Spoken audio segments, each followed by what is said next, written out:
Hey, fifth graders and families. Hope you're doing well. Just coming at you with a real quick video to look ahead at our week for us here. We're going to get into a new week coming up, and this is going to be just a quick update. I love you. All right, so what we're getting into this week. Well, first of all, Happy New Year, everybody. Hope everybody's had a nice break. Sure, like everything, 2020 was different. So, but here's a couple pictures of some of the things we did that are kind of our normal items. Um, so yeah, we had some cookie decorating. We had a Christmas morning that probably looks pretty similar in a lot of houses with paper everywhere and enjoying the time.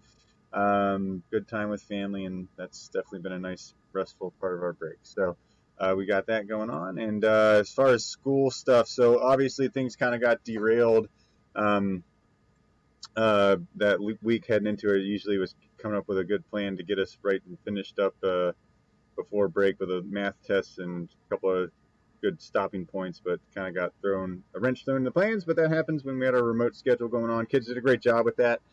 By the way, I was really impressed with how well they did signing in and doing a good job with their work and the things we did do. But of course, with that situation, I didn't feel comfortable doing the normal kind of giving tests and things like that I might normally do. So we're going to kind of get back into that. So this week, what we'll do, math, we really got to the end of the adding and subtracting decimals chapter. And what we need to do is take a quick look back. I'll probably give just like a brief little mini quiz kind of a thing just to enable us to, kind of remember some of those things we did before the break and before the remote week hit. Um, and then we'll start multiplying decimals coming up soon, which is a lot of fun. Science, we during our remote time, we did get a little bit into the textbook in the solar system unit, just learning about the basics of some of the planets in the solar system. And then what we'll do is look beyond just that. There's other items like comets and asteroids and things like that that are fun to learn about, and dwarf planets, which we'll talk about what that particular special designation kind of means and is. So we'll get into that when we get back.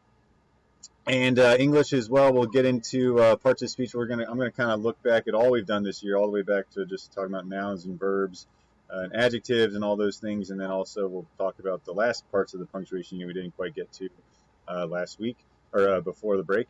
And that was interjections and quotations and some kind of specific ways of doing good punctuation with that.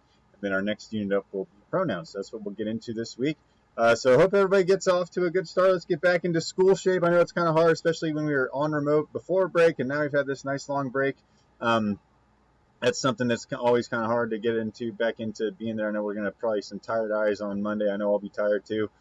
We've enjoyed the sleeping in a little bit during this break. But hopefully we'll get back into it. We'll take a couple days to get back in, but I'm sure by middle of the week we'll be rocking and rolling again, ready to do our at-school routine and things like that. So this is a couple of pictures I wanted to share as well. When I was on my run on New Year's Day, I go out for a run every day, but I was lucky to see an albino squirrel here. I was actually lucky to get a couple of pictures, even an action shot as it's jumping to a branch. We'll talk about camouflage and things like that, and why albino creatures are rare in nature.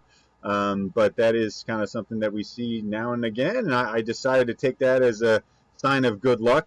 The Native Americans have beliefs about albino creatures in nature being signs of good things to come, and I'm going to definitely take it for that. So hopefully we're off to a good start to 2021.